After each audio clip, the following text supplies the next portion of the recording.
Okay, finally got the new motor in. Well, actually circulation pump. LG dishwasher, 2 years old. A little bit over 2 years. Started making a humming noise, got worse and worse. By the week, by a month or two, it was really bad. Started even making a grinding noise with the humming.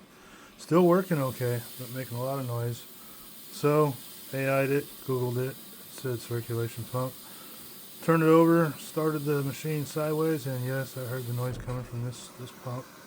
So ordered a new one from Coastappliance in Gardena, $91.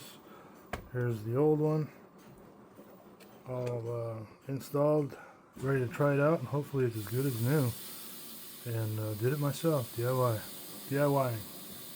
Gotta do it these days. Everything's too expensive.